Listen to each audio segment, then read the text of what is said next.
You're tuned in to RX Radio.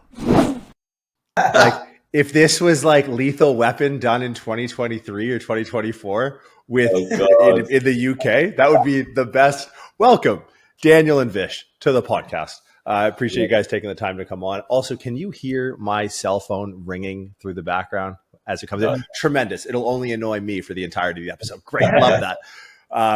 As mentioned prior, I know nothing about technology, yet we work on the internet. So brought you on today. You guys have graciously opened your doors every time I'm in the UK to what is the most innovative concept in what was probably written off by a lot of people post 2020 in fitness, which is the brick-and-mortar. Can you guys give us a little background about yourself, about Until, the opportunity you saw in the market, and how you kind of see it evolving in a world in fitness back in the physical space post 2020?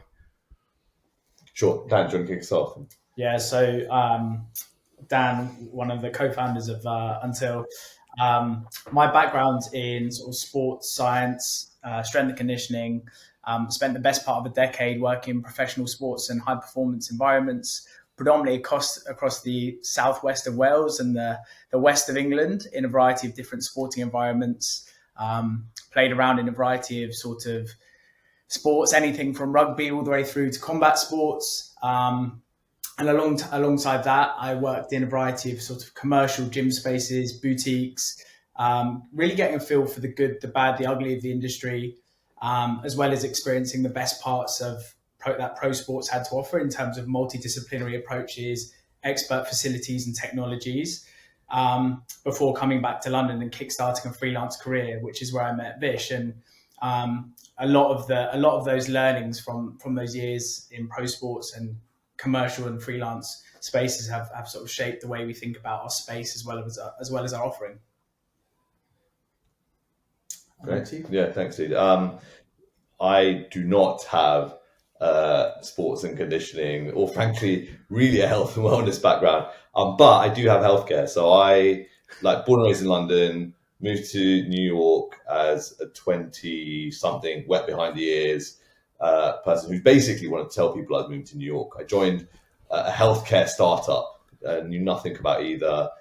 We ended up growing that business all around helping the big insurance companies out there figure out how to better manage their clients or help their preventative care programs, disease management, utilization management. Ended up growing that business over 4 years. That business eventually got sold to a Goldman-backed trade buyer. And I moved back to London and spent 10 years in consulting, which is AKA lots of late nights, lots of crap food, drinking.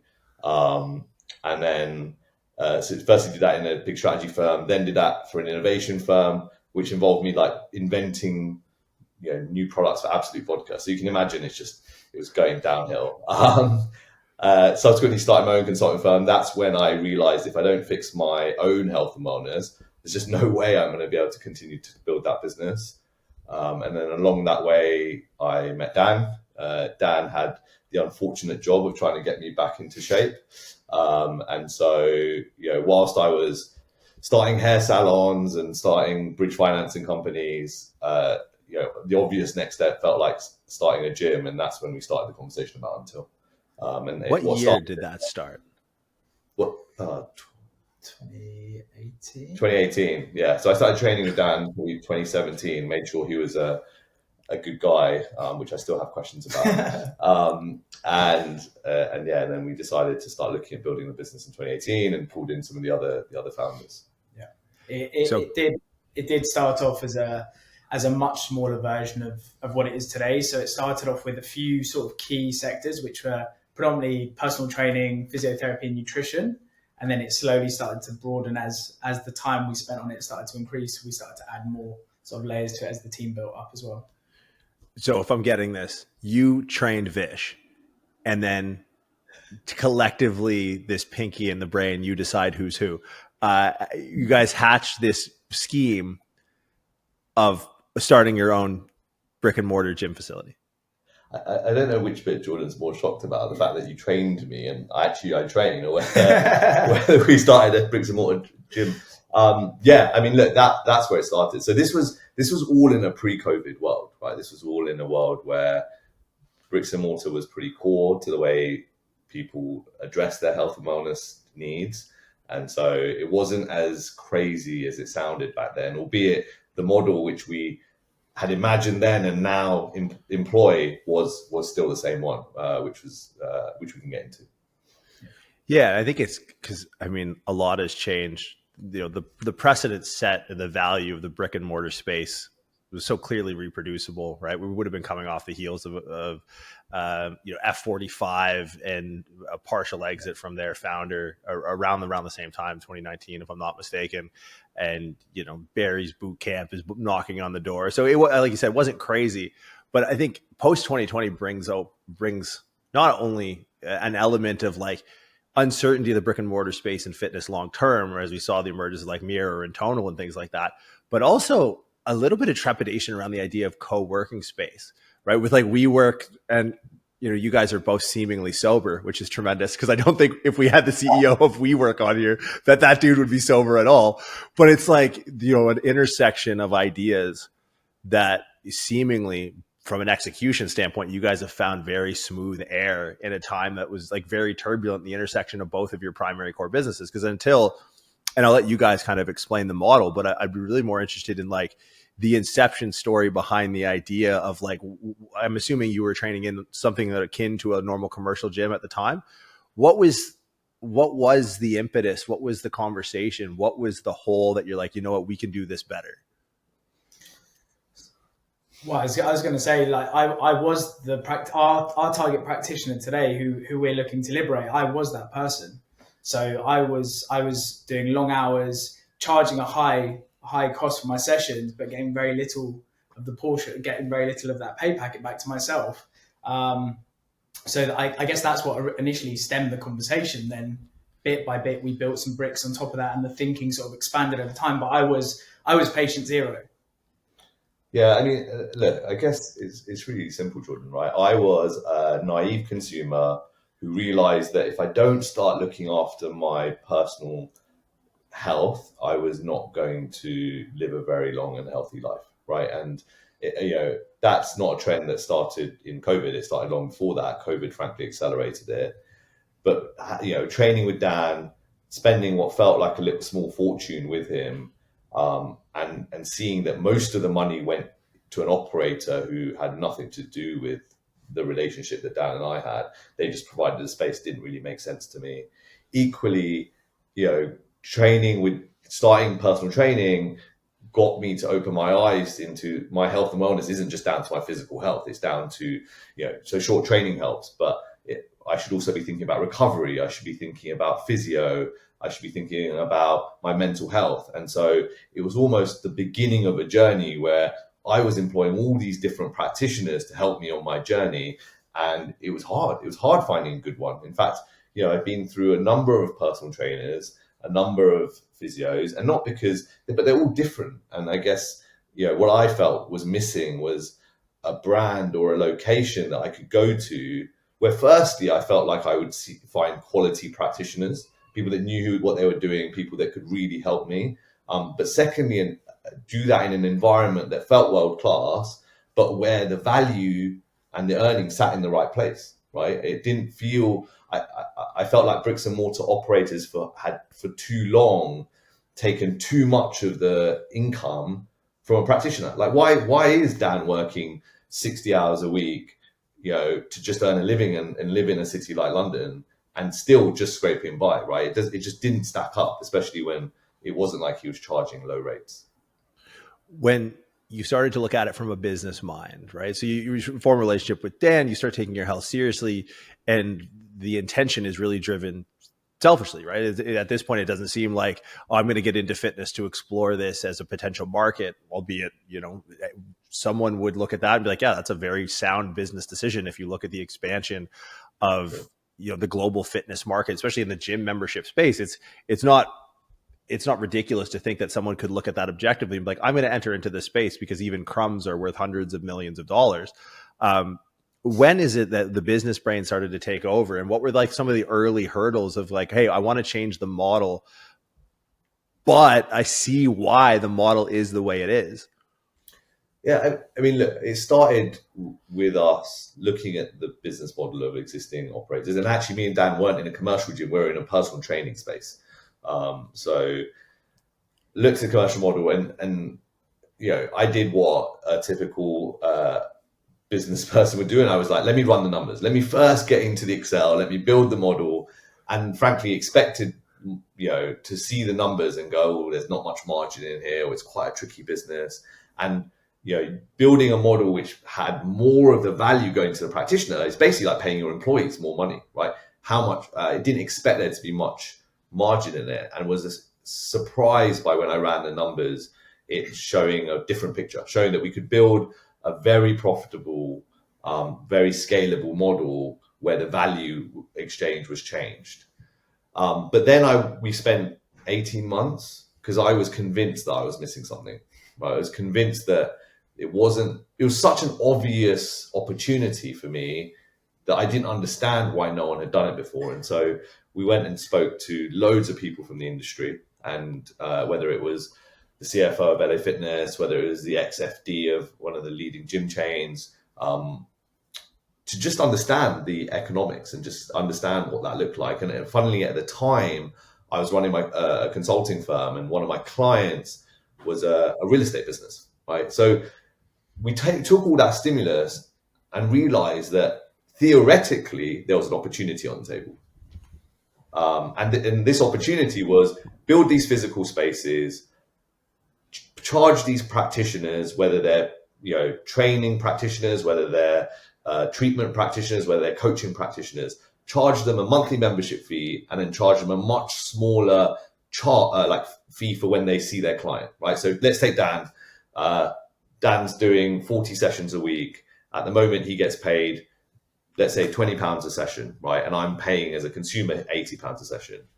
So in that model, the business is taking 75%, the practitioner is taking 25%. We built a model where we charge a small monthly membership fee, and then Dan will pay us 25%, and the rest goes to Dan. So when we played that out, we went to there's a few problems that people said that would exist in the model. Firstly, they said you can't have that many practitioners working out of one space. It doesn't work, right? Secondly, they said the nature of the practitioners is that they are competitive. They don't like community. They're all out for themselves, and frankly, we'd have a tough time retaining these individuals. And for us, we just inherently didn't believe that. We could see a huge opportunity where if you bring, like-minded, brilliant people together, helping them build a community where they can share knowledge, they can share clients, they can work in a space that they're proud of was a no-brainer.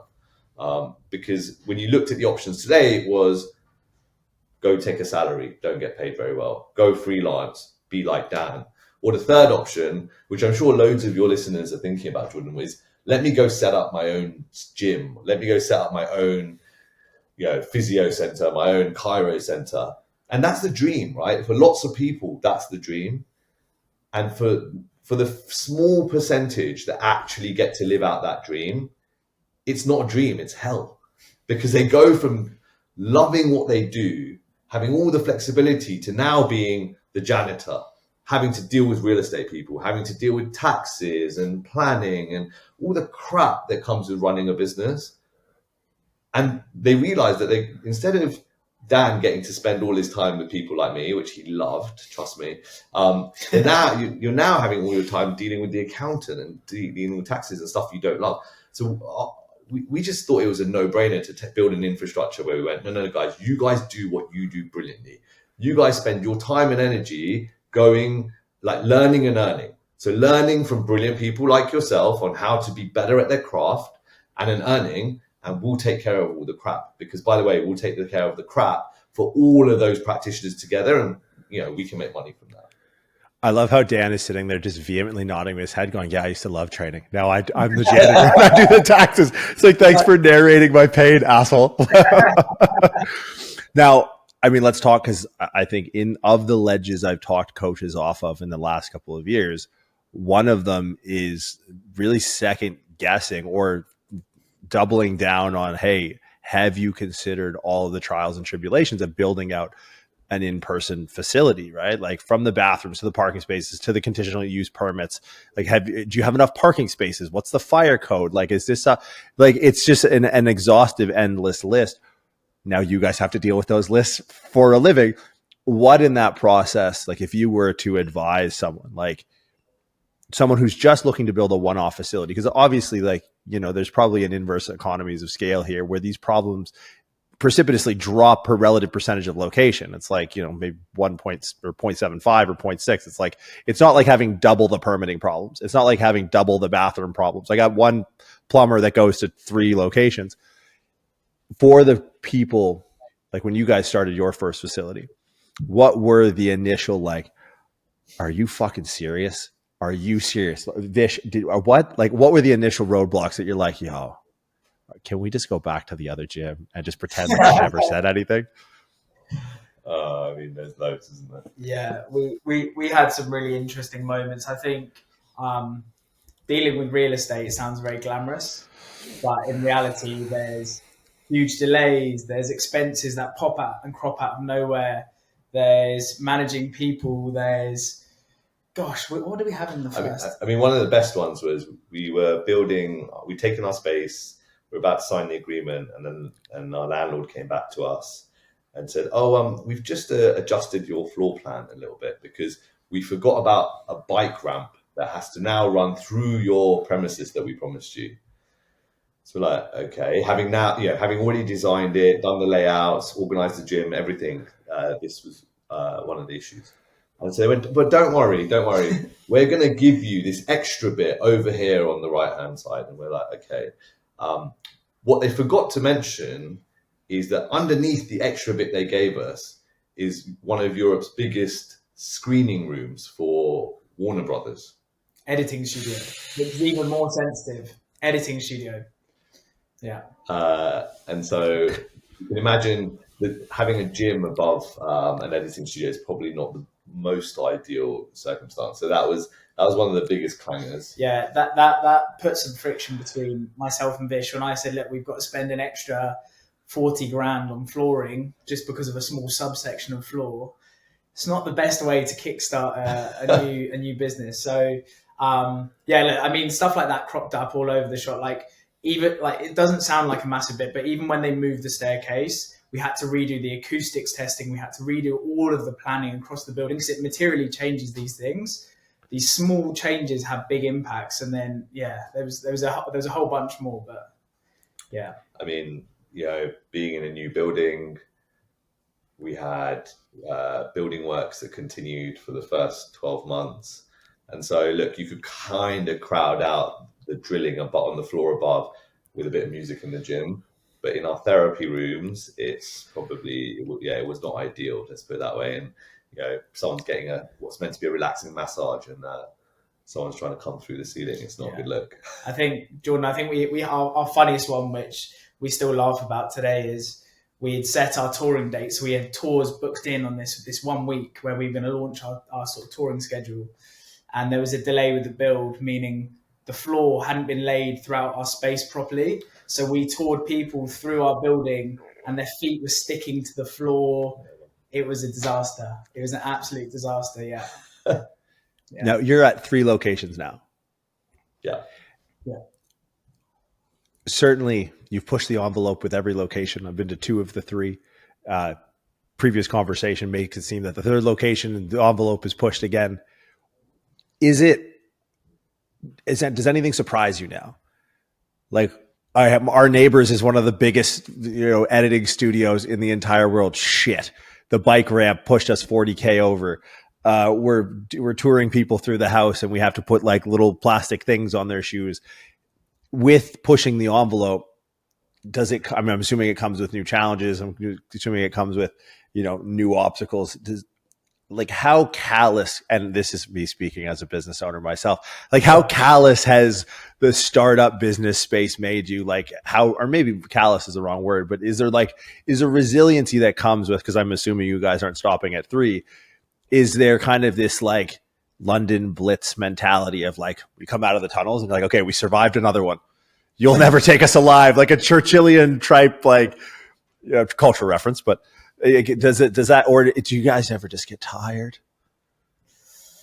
I think what we've learned to do really well is roll with the punches. So what we've learned is irrelevant of how many times you've launched clubs, and having spoken to people who have launched multiple clubs well beyond what we've done, you're always going to run into problems no matter how many times you've done it or how good your processes are. There's always going to be things that crop up. So I think you're sort of right in what you said is we built a thicker skin, and we know that things are going to pop out the blue last minute. So for example, with Marylebone, we had leaks in the gym, like it'd been leak free, nothing at all for months in the build. Day one, we launched, leaks all throughout the gym, a towel chute breaks, all this sort of stuff. So it's learning about how do you accept that and find a solution as opposed to worry and go frantic and send everyone else scattering. And also just knowing it's going to happen. I guess that was one of the biggest learnings for me personally. But I mean, one of our teams says it pretty well. Like, hope for the best, plan for the worst. Now, you'd had startup business experience before. So, you know, relative scale dealing with insurance companies in America versus a couple of gyms in London. Obviously, you know, it might be hard to compare the two. Dan, stepping out from the training world and now being thrust into the middle of like probably one of the more exciting fitness startups, especially in the physical gym space. Do you find as if like the learning curve might be a little bit steeper of like, you've never done this before? I mean, coming from the strength and conditioning world, that almost gets coddled out of you of like, go do what you're good at and we have the rest. So it's like, well, hold on. Now you're on the other side of the coin. You're the other guy who's telling everyone else like, I got it. You guys just train. What was that learning curve like of like, you know, whether it's bringing on investors, whether it's talking about board, and obviously this is probably a daily thing. What has been your biggest surprise? What has taken you aback in the startup process of coming out of like, you know, sounded like you're in a position where like a fair few of listeners and even myself at a certain point what's that startup process been like for you? I'd be lying if I said it wasn't a massive shock, and our whole team can vouch for the sort of learning curve I've been on. Has been very steep, to say the least. It was a totally different stimulus. I went from doing something I felt like I knew lots about and being in an industry where I was in control. It's not monotonous, but you do the same sorts of things with different lenses on each day. Whereas we were then I was thrusted into a world of PowerPoint decks, talking through Excel sheets with these guys, being more mentally stimulated and challenged as opposed to all the physical exertion I was having. So it was a totally different shift and also a totally different mentality I had to have, because I knew in order to not be a bottleneck for the business, I had to very quickly learn and progress my sort of skill sets in order to keep the business growing fast and not slow it down, basically. So that was a huge one for me. And I very quickly had to pick up those skill sets. So it was massive. It was massive, yeah. Now, fitness seems to be an odd space where subject matter expertise can take someone very far, right? Especially in the digital world. Like, you know, we know kids making 6-7 figures, and even just the illusion of subject matter expertise in the business space. And you see it, right? Like, I mean, I train at a gym down the street. It's an emerging chain in Canada. You know, it's bougie. It has a meditation pod or something. And I was like, yeah, but your cable machine's been broken for 3 weeks. Like, well, we're a social club. And I'm like, I'm going to burn this place down if you don't fix that fucking cable stack.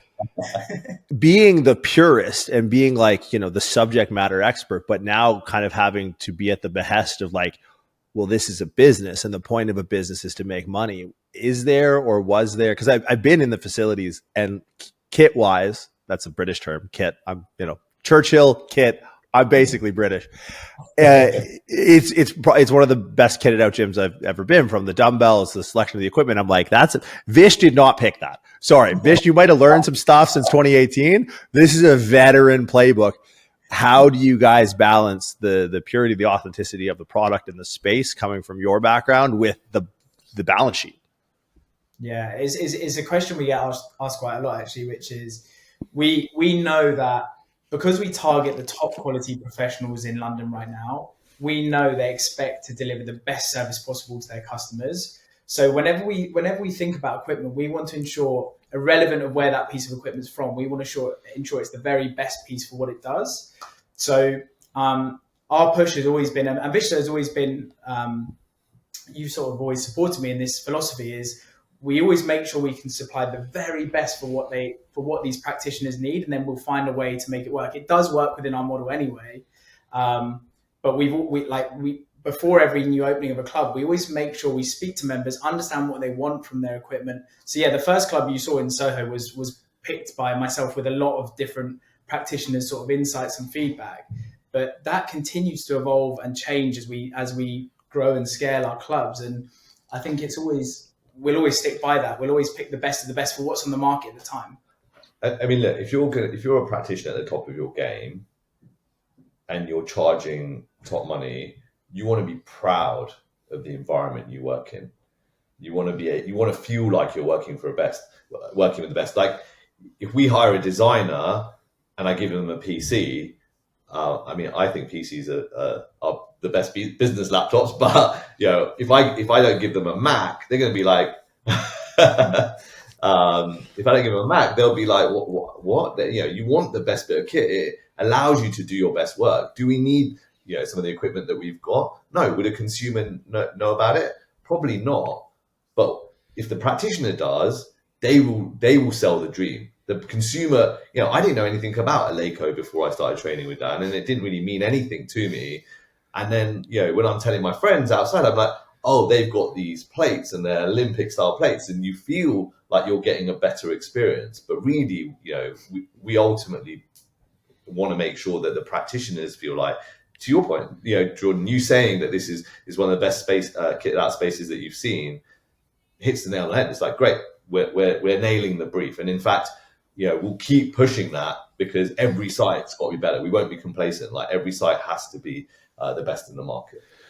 I'm interested in the inverse of the question I asked Dan. So Dan comes from, exercise science background, strength and conditioning background, steps into the business space. Okay, I don't want to be the weak link, spreadsheets, pitch decks, cool. You come from a business background. Fitness is the weirdest industry on the planet. It's the only one I know, but I can say it. I follow people in the real estate space. I follow people in the aerospace industry. I have interests outside of fitness. Never once have I gone on their profile, link in bio, OnlyFans. Not once, never. Only fitness. How did at what point did you go, hold on, what? This is commonplace. Where did all the clothes go? Why is there a guy wearing shoes with his sweatpants around his ankles, but his boxers still on, but they're pulled up? Like, how much of a learning curve was our stupid industry from, buttoned up white collar insurance startup stuff? Like that must have been such a shock, maybe even a bigger learning curve than that. Yeah. I mean, look, every day I have those moments every day. And as we add things like medicine and dentistry to our roster, we keep learning. But look, I used to work for a consulting firm called What If, which did innovation consulting. And what that taught me was actually sometimes not knowing, sometimes not being the expert puts you in a really strong position, right? I spent 8 weeks designing breastfeeding and pregnancy products for Danone, and being in conversations with women where they told me way more than they tell another woman because they just rightly assumed I knew nothing about that. And so in the same context, I came to the industry and the lack of knowledge allowed us to break through some of the baggage, right? Like people still in the industry look at our model and they don't understand it.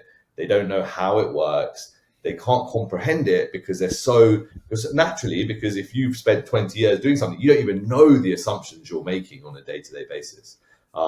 Yet having that freshness but still having the expertise sat alongside us meant that we could build this business.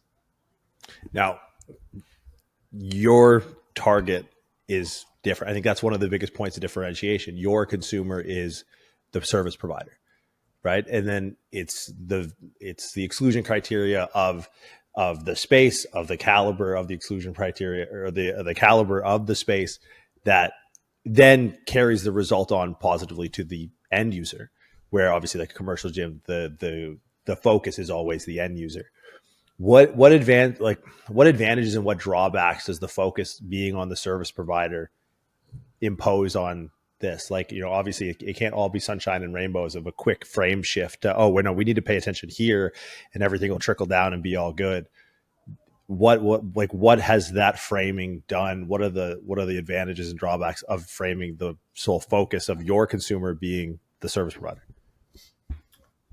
Yeah, it's a really good question. I mean, I think let's start with some of the benefits, right? Firstly, we are working with people who want to run their business. We can be very selective because the market's relatively big, but our model is quite niche, and so we get to pick only the best practitioners in the market. But it definitely comes with challenges. We are dealing with people running their business, right? So this is not if we're 2 weeks late opening, or we want to close early or take a holiday, you're saying to our members, you can't run your business, you can't earn a living, and they're earning a living, then that puts food on their table.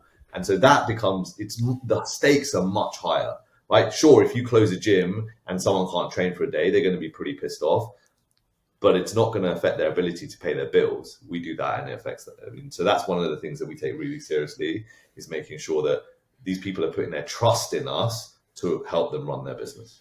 Yeah.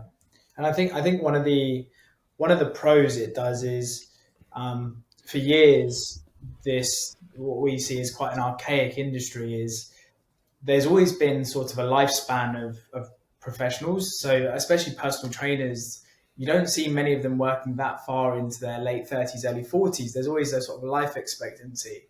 And I think what we've done is we've given people the liberation and the vision to see past that and know that they can create a business that has longevity and scalability beyond just their time on the gym floor. And inspiring practitioners to start thinking outside of the box and working together as teams has sort of opened their minds to a new way of working, which I think, or we know, is making waves in the industry, especially here in London. So I think what it's done is it's unlocked potential for a lot of these practitioners. How do you guys see the superimposition of the digital space? Because you mentioned the high stakes that comes with being the key that turns the lock for so many people's businesses, right? If it's not, there's a leak in the ceiling, it's like, well, this guy got paid hourly anyway, so it doesn't really matter. It's like, well, no, there's a different level of a consequence and ramification, and then it falls solely on your shoulders. How have you seen since 2018? Dan, I guess it might be a question more suited to you. Like, what has the evolution of the freelance coaching business, what has that evolution been like? Where does Until fit in the digital world of, I talk to kids, it's like, yeah, what do you mean trained in person? I was like, what do you mean? What do I mean trained in person? What? Oh yeah, no, I've just been an online coach. I'm like, what the fuck did you just say to me? And it's like, but you were just talking about scalability. It's like, well, what have you seen that's changed since 2018? What are the COVID artifacts in the digital age, and how does Until support that, deal with that? I mean, you guys are still victim to having people in your gym. Like the digital age and its superimposition on fitness is so undeniable. How do you walk that line with your customers? Yeah. So I think you're totally right. There's a lot of people who jump the gun from getting the grassroots sort of experience before they launch a business. But what COVID has done is it's shown us that people can successfully run online models and online training for people. I think when we look at our professionals and B, the future of health and wellness, whether it's physical or digital, I think we have a pretty strong philosophy that it's going to be a hybrid approach. We think that, yes, you can go purely online and move to Bali and do your thing sitting in a little cabin and never seeing anyone, but humans aren't made to be like that. We're social animals. We need to be around people. And also, I think there's a life expectancy on that online online programming world. And also, we don't think people should be completely flogging themselves on the gym floor for 40 to 60 hours a week. There's obviously has an impact on the body. So we are hedging our bets that it's going to be an online future, a hybrid future, of both physical and digital. And we know they do work well together. And I think the people who are best able to support that approach are going to be the winners in the end of the day. So we've already taken an active step in that direction, albeit a small step, by providing video call booths where practitioners can run their sessions, and starting to look at some different strategies we can implement around content and helping them create structures that allow them to scale as a hybrid model. But yeah, I think if anyone goes massively one way or the other and hedges their bets completely on that, is slightly naive. Yeah, that was eye-opening to me when you took me through the first location 2 or 3 years ago. And you're like, so this is our podcast studio. I was like, huh? And I'm like, dude, you got like a Nord board in the other room. What do you mean you got a podcast studio? And I was like, oh, okay. Like this is different, because it is such, in the conventional model, they're so adversarial, right? Like no tripod, which is like, hey, I'll boot your tripod over in a heartbeat and I'll stomp on your phone and I'll look you dead in the eye as I do it. But commercial gyms, that's competition. It's like, well, if you're a commercial gym trainer, and I know this to be the fact, even the gym I'm at, but it's so prevalent now. If you try to make $1 outside of the confines of your commercial gym that has you under contract, they'll go as far as sue you. So it's like, but at the same time, when it comes to member experience, at the end of the day, it's like, you do have 10 professionals in the space, or whatever the capacity may be. It's like, towing that line on the other side to make sure it's like, hey, is this just something that gets fleshed out with just vetting the right people? Or like, do you guys have to be like, okay, look, we have these video call booths, but like, you guys have profile, and, I went there when I was in London because I'm like, I know we'll be safe in this facility. I know I can bring a profile client in here and not have any problems. Have you guys run into issues on the other side of like, okay, look, man, you rent the space, but let's leave the production crew at home. We're still, it's impeding on the member experience or the user experience? Yeah, I mean, absolutely, right? People will be people, and some people push the limits. And even the best practitioners have bad habits. I mean, hey, we all have bad days, right? And it just comes down to treating our members like adults, right? Treating them like the brilliant practitioners they are, and having the conversation with them about what we expect and why we expect it, right? And, ultimately, all of our practitioners are vetted, but one of the big things we're looking at is mindset and cultural fit. And so we've turned away some really well-recognized practitioners who have big followings and big books of business because we didn't think they fit into our community well. And so it's critical. It's the golden thread that keeps our business together, is having people that we can have that conversation with. And at times it doesn't work. At times we have to have the tough conversation which says, sorry, this is not working. Appreciate this is not, you're running your business out of here, but your behaviors aren't up to scratch and you need to leave. And we will continue to do that. Is there concerns in the ability to do that at scale, right? Quality and quantity are things that usually are inversely correlated. Now, you seem to, at the 2 locations I've been to, you seem to have found a sweet spot, because the obvious, trouble that people run into in starting their own space is like, well, price per square foot in real estate in places that are worth training and have a clientele, like a central business district within a city, is insanely expensive. So people are renting storage units with collapsible squat racks. And it's like, well, that's not really the aesthetic experience I'm looking for, showering in the parking lot with a garden hose. But, the scalability, like, is the size of the location a constraint that allows you at scale of locations to ensure quality? How have you guys preemptively struck what I'm sure is a conversation of like, okay, if this is 50 clubs, how do we make sure that, our Brooklyn location doesn't just turn into a brothel? Like, how do you safeguard that and future-proof that? So look, it's very simple. There is, whilst the business is scalable, it's globally scalable, right? Do we think we can build an exciting business just in London? Sure, but it's not going to reach 50 clubs in London. We might get to 10. I think what's more interesting is how do we scale and build this offer across every major city in the world, and in each city you need, it's again it's very easy. We use data. We'll go out, we'll look at a market, we'll understand how big the market is. I mean, we serve 40 disciplines now, so we have quite a big market to go after, but we only want to access the top 3%. And so we'll only build enough capacity for the top 3% of the market. But that's enough, right? I mean, the top 3% of the market will still serve tens, hundreds of thousands of consumers. But we only want to focus on that. So sure, we're not going to build 50 clubs in London, but we think the minute we start to want to do that, we'll have exactly the problem that you just identified, which is let anyone into the clubs. And then as a consumer, you're just coming to another gym. You're not coming somewhere where I'm getting curated access to the best practitioners in the market. And that's a really important part of our model. Yeah. And it's an interesting one, because we as a business, but also the members themselves can always tell if the quality starts to dilute. So as we look to open up more clubs, we will never sacrifice that quality. Even if it means getting another club in London, we'd never do it, because we know that would essentially cannibalize the rest of the business, because the practitioners would then look at us as not the state-of-the-art club that we were originally, or facilities that we were originally. So yeah, we got to be really careful about that. You've mentioned the multidisciplinary approach, and when we originally talked service provider, the default was personal trainer. We've tossed in dentistry a handful of times, almost in passing, casually. Could you guys have anticipated, or was it the goal? Like one of my favorite quotes is have clarity of vision with flexibility of process, right?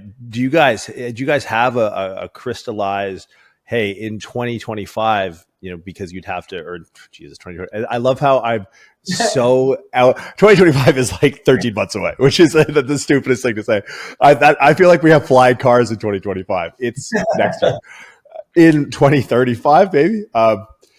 Do you guys, how much time do you spend on that forward vision? Because for me, it's like, I don't project my life past a point that if I retroactively looked at that time frame in reverse, if I could have predicted where I'm at now, then that's inaccurate. It's useless. It's useless for me to plan my life more than 2 months in advance, because 2 months ago, I wouldn't imagine that I would have to do X, Y, and Z in the next 2 weeks. So it's like, okay, with you guys, you started in 2018, right? It sounded like maybe not a singular focus, but knowing the primary core business and service provider would be a trainer looking to start his own business and sort of disrupt that model. Moving into, obviously 2020 happened, and the brick and mortar space and sort of all of the changes that came with that. What does an until look like in 2035? It's a question that we think we've got quite a lot of clarity on now. And look, as you quite rightly identified, I probably would have given you the same answer in 2021 when we were first planning the first one. Look, I think we know what our business is now. We've got our 5 different groups of practitioners. We've got our trainers, we've got our treatment practitioners, we have our coaches, we have our medical practitioners, and our dental practitioners.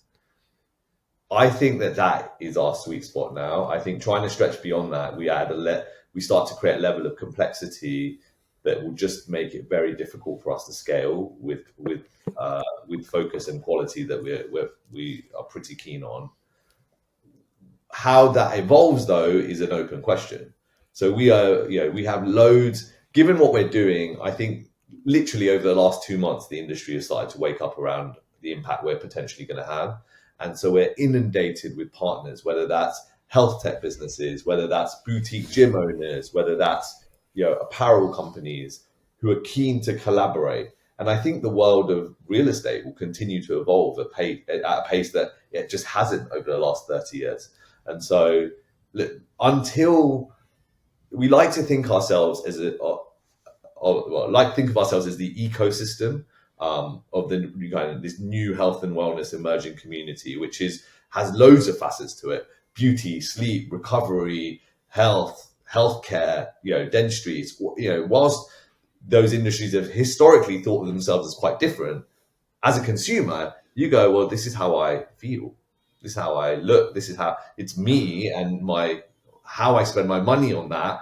I don't think of it as different things. And so, I think Until will represent a destination, and as Dan mentioned, a hybrid destination for this plethora of needs. And our job will be to focus on building the practitioner's business, but ultimately giving consumers a way to access the best practitioners, because that's the work we're doing. Has there been a singular trait? Because you outlined something super interesting, that right now, you guys are sort of like the hot chick. The concept works. The facilities look amazing. They feel amazing. The people there are amazing. What has been, at a personal level, something that like a virtue or a trait that this slow build over the last couple of years, and now all of a sudden, it's starting to get the credit as you guys have scaled to 3 clubs.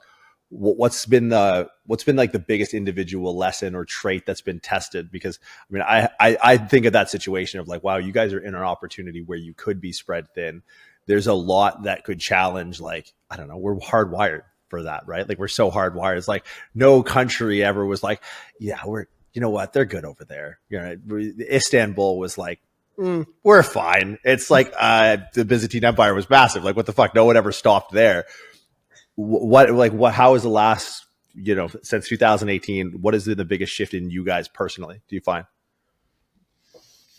And maybe to add one more element to it, and I'm going to do this as some sort of relationship family feud thing. What has been the biggest change you've seen in each other? It's like a startup couples podcast that we're starting here. We're in one of the coaching therapy rooms now, so it's very fitting. Great. So I can't. This is more of a team thing as opposed to a personal thing. But one of the biggest shifts we've had to make, and I think every single person in the team has got better at this individually, us included, is focus. It's very tempting as new opportunities come on board. As Vish said, loads of people are coming inbound to us now. So there's countless opportunities, which are all shiny, sexy, exciting, things we could be doing. And it's very, very easy to get sidetracked and lose focus of what your core focus should be, right? So for us this year, we've been really, really trying to shift that mentality towards staying laser focused and executing brilliantly, because so many people can play in this space, and for sure there'll be other players come to market to do the same thing. But at the end of the day, we know it comes down to execution. So I think for us and our team, our immediate team, it's all about staying laser focused and executing brilliantly what we do, the simple things brilliantly. And I think that sort of narrow line of focus is what's allowed us to sort of drive forward. What about you? I think the biggest aha is, probably this year for us, is that clarity on your culture is imperative. And I think we've been on a journey where we've probably tolerated behaviors from members of the team because of what they were delivering that we probably shouldn't have. And so being really, really clear on what we expect, what we stand for, and then holding the line on accountability on that has made the difference, right? So it's I would have, if you'd met me 5 years ago, I would have said this culture stuff is interesting, but if you don't have a clear strategy, then you don't know what you're doing. Whereas actually, I now say I believe in the opposite. If you build the right team and you build the right culture, anything is possible. Anything. So I'm glad we made it on that, because it is a palpable point of differentiation on the culture side. Because I started in the Silicon Valley, where and I'm actually really happy that I'm having a conversation in the startup space, and we haven't tossed around the words circling back, disruptive, all the bullshit Silicon Valley isms of the startup world. Culture is probably the most pervasive. And I think in understanding superficially people who come from a more business focused, business minded background, and the idiosyncrasies that I think align with not only fitness, but people in general, I've seen and felt what it looks and feels like when I'm in a place where the term culture is very deliberate rather than very passive. It's a byproduct rather than an objective outcome. which is, I think that's what culture is. Like, you don't get to define your culture technically, right? I've been in places that, our cultural pillars are X, Y pillar. Another one, this Silicon Valley shit. Our cultural pillars are X, Y, and Z and this. And it's like, okay, that looks really good on a brochure or a pamphlet. But like, when you guys look at culture, what are the things that shape it? How is it objectified, being something that is completely subjective and interpreted by the end user? Like, how does culture make its way into, board of directors meetings? How do you quantify it? How do you quantify its improvements? How do you quantify when it's, it's deleterious? Like, how do you define culture and its impact on the business being such an ethereal concept? Yeah, I mean, look, it's a subject that gets a lot of coverage, and I think there's all sorts of views on how do you make it happen? What does it look like? I think it's culture is a hard topic, which is why there's so many different points of view on it. Look, here's ours. I think ultimately it's about making sure that everyone is clear on the direction we're going on. To Dan's point around focus, it's really important. If every single person in your business understands where you're heading and how you plan to get there, it creates a sense of alignment that's critical. And then, and that drives a rational engagement. That drives the kind of rational commitment from people that you need. But rational commitment on its own isn't going to deliver the incredible ambitions that we're after. You need emotional commitment. And so how do you get emotional commitment? You create an environment that allows people to say what they're thinking, to share their thinking, to be open, to be themselves. I think, lots of people use the language of values when they're talking about culture, and things like integrity and honesty and, blah, blah, blah. I mean, if someone doesn't have integrity, or they're not honest, or they're not working hard, they shouldn't be there. That shouldn't be held up as like, this is what good looks like. Those are like raising the floor versus raising the ceiling. We have 3 behaviors. Firstly, sweat the small stuff, because that's the stuff that really matters and makes a difference. Second one is conflict and commit. Have the arguments. Don't sit there. You're not hired to just listen and have a conversation in your head. It's no good having the conversation in your head. You got to let it come out and let other people hear it. Have the arguments, but then once as a team we align around something, fucking get behind it. Like, everyone get behind it. Don't be the person that went, well, I knew that would work, because those people are toxic. And then finally, don't stop until, right? Get clear what you're going after, and then just go for it. Back yourself and go for it. So those are our 3 underpinning behaviors that we try and use as our way of making decisions. Like, if you're stuck and you can go left or right, you should be using those 3 filters to help you understand which direction you should be going on. And if they can't tell you that, then they're not good enough. All right. This personal question. My business partner and I have this policy and it's always when I'm mad, because I'm the only one that gets mad, that I text him and I say, don't answer your phone. And I call him and I yell into his voicemail. It's kept us in business for the better part of like a decade. And he's very level-headed. He's a great, he quite literally completes me from a personality standpoint. Who's making the angry phone call first? Is it Vish calling? Like, Dan, are you looking at your phone? It's like, oh, fuck, it's Vish. This is not going to be good. Or is it vice versa? I don't know, actually. What do you think? I mean, obviously, He's the angry one out of the 2 of us. It's normally that way around. Really? You see how I thought even Jordan doesn't believe. You know what? I just thought like the meathead would have had you're very buttoned up on the surface, but I'm like, well, no, like, look at the size of him. He's got to have a bit of aggression in there somewhere. Like, that can't all go into weights. It's going to come out. It's going to be a very long voice note when it finally comes out to Vish. He's going to have a 10-minute answer phone message. I'm going to use your tactics. Dude, there was a point where I just got the notification.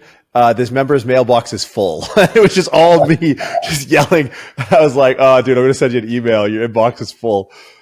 We save it. It's going to be part of our memoirs. But I guess how important, obviously, we talked about people at like the consumer level. We talk about the emotional attachment, which is, you can't you have to be able to harvest that. You have to cultivate that. You can't force that to grow.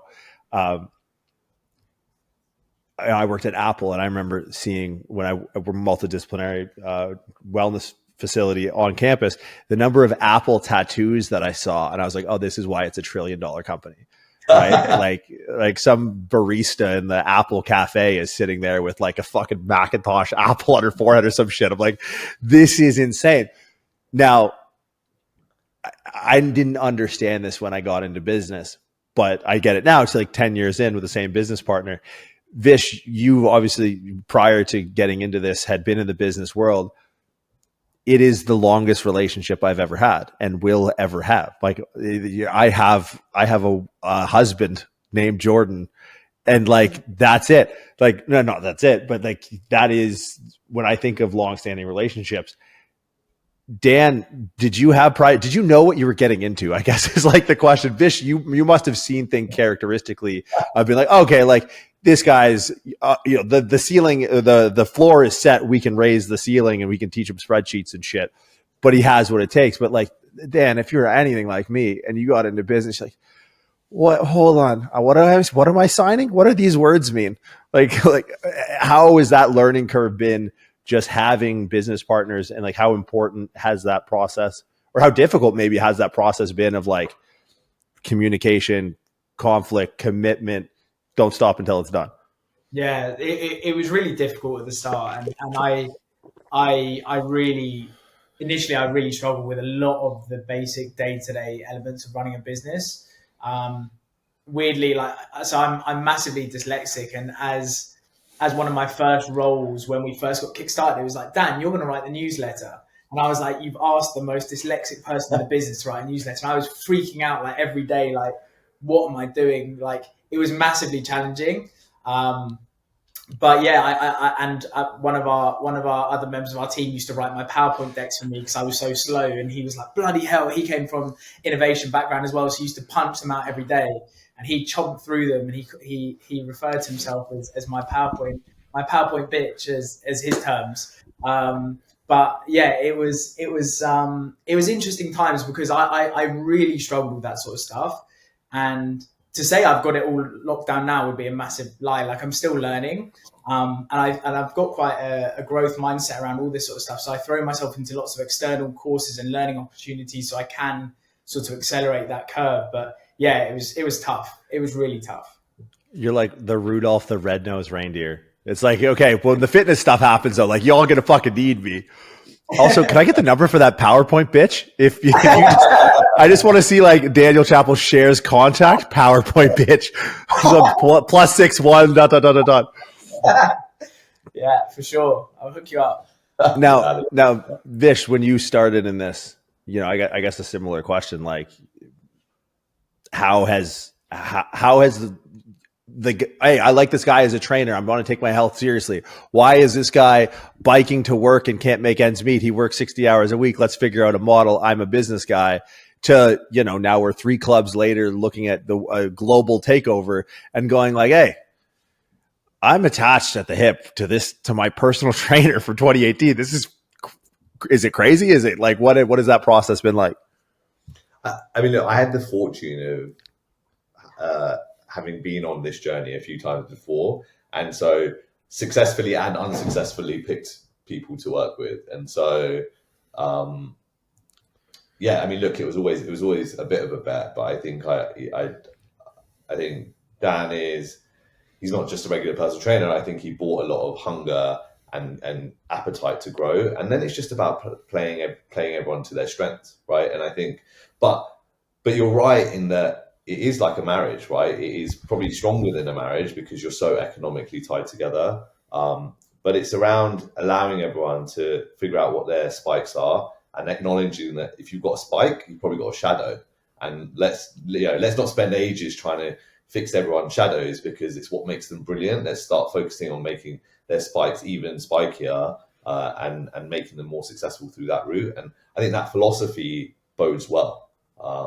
And it's kind of gets us through what we need. And to be honest, there are a lot of, Dan played sports. I think sports naturally, you hear lots of sports analogies in leadership, like you do learn a lot, and some of it you don't really realize until you apply it. And so, I think sometimes people outside of business go, oh, business is all just numbers and models. And actually, I don't believe any of that. Business is basically people. People make businesses. And so if you know how to work with people, you know how to get the best out of people, guess what? You're going to do pretty well. Is that a line? I would imagine you guys being, at the level or scale of business you're at now, comparing to like a freelance personal training business, which is like the core of your product really is the micro businesses that make up the Until community. It's what piece of advice do you find yourself giving to those coaches most often? Like the coaches that are in building their businesses in Until certainly will come to you, both who have successfully scaled their personal businesses and obviously Until the business of Until. What is the piece of advice you find yourself giving most often when it comes to the in-person personal trainer that finds themselves in the walls of Until? I mean, I think for me it is, right. For me, it's very simple in that most of these practitioners haven't found their spike, and they fall into these categories like personal trainer, but they're not personal trainer. I mean, Jordan, if I came to you and I went, Jordan, who do you love training? You're not going to say to me, oh, everyone. I'm Jordan for everyone. I mean, absolutely not, right? You found your niche, you found your speciality, and it's what I say to all these people. You're not a physio, right? There's loads of physios. You're not a physio. What do you care about? Oh, you love skiing, or you love helping people get ready for a marathon. Like, where's your passion? If you find your passion within your field, the rest is easy. But don't try and be all things to all people. And I think the industry has historically taught practitioners across health and wellness, say yes to everything, because if you don't say yes to everything, you're saying no to business. And it just doesn't work in this day and age with the amount of transparency, with the amount of personalized healthcare. Figure out what you're going to be world class at, and just do that, and then you'll be fine. Yeah, I think that's Vish has hit it bang on the head there, which is understand your niche. It makes it so much easier to grow a successful business when you are the master of that thing. It's great to have other skill sets and understanding of different areas of health and wellness. But to be the best person for that thing in London is such a great thing, because then when the rest of the community looks around, they go, shit, my customer just tore the ligaments in their shoulder. Don't worry, I know the shoulder guy and he's here. It makes it so much easier to refer out and also market yourself. So that's probably one of the biggest things. The most successful people we have in the Until community are that specialist, are that person, is that shoulder guy, etc. So I think that's it, is own your niche. Now, at scale, what advice do you guys heed to as you move into further scaling, right? What is, that's something that you give as advice to those working within the gyms. What advice are you giving to each other? What's the internal monologue? What's the thing that we talked about focus earlier. Is that the primary adherent driving quality of pushing this into the future at the business at this scale? Like, what are you guys grasping at from a principal focus every day to make sure that, like, hey, in 2035, the Until we envision will be what we envision? Yeah, I mean, it comes back to our purpose, right? And Dan touched on it a little earlier. So lots of opportunities, they have to pass our filter. And that filter is, does this help our members thrive, or does this unlock our members' potential? If it doesn't do that, it's not even on the table, right? That is our primary focus, and then looking at this and really testing that, right? Because there's lots of, I mean, again, you'll know in your world, Jordan, there's lots of people that go, oh yeah, we can teach coaches, and so much of it is snake oil, so much of it is absolute BS. And so what we're trying to do is go, like, amalgamate some of this and make sure that we are always filtering through that lens. Is this going to materially move the needle for our members? Because guess what? If we unlock their potential and they grow their business, we grow our business. And that's why the synergistic model works really well. And what's next? Like, what's on the horizon? You guys just opened your third location. You're seemingly getting hit up by everyone in town. What is the focus now for the next couple of years? I mean, look, our business, London is proof of concept. North America is where this business scales in an exciting way. But before we do that, we recognize that purely focusing on real estate and bricks and mortar is a very narrow proposition. And so, we touched on hybrid earlier. We are building market leading partnerships and products to help members unlock their potential and grow their business. And so when we come to North America, we want to make sure that we're not just delivering real estate, we're delivering a holistic proposition that, comes from our, 5 years of learning. And so that's the focus, is bed down London, get London locked in. There'll be more learnings on the way as we open up our next 3 sites. But the focus is then building those services around the physical real estate that mean that, the best practitioners can genuinely come and just be absolutely brilliant at what they do. And they can genuinely spend all their time and money learning and earning. And, we're not delivering the full proposition yet, but that's what we're working on. Well, I'll be waiting at the Port Authority to pick you guys up when you land in North America. I'll bring a ceremonial tea in preparation. Another cultural reference, no big deal. We're all about cultural appropriation here on RX Radio. Well, hey guys, I really appreciate you taking the time out of your day. It's been really exciting the last couple of years to see you guys continue to grow. I look forward to. I might not meet you at the Port Authority. Probably JFK. JFK. But yeah, I wish you guys all the best. I appreciate all the hospitality every time I'm in town. I actually just had a friend of mine, Don Saladino, visit one of the clubs when he was over there with a client of his. So, I try and spread the word. Hopefully this helps. And when you guys are in North America, I'm excited to see, you guys disrupt, which, we love a good disruption in the startup space. But thank you guys so much for your time. I really appreciate it. Much appreciated, Jordan. Yeah. Thanks for having us, Thank mate. you. Thank you.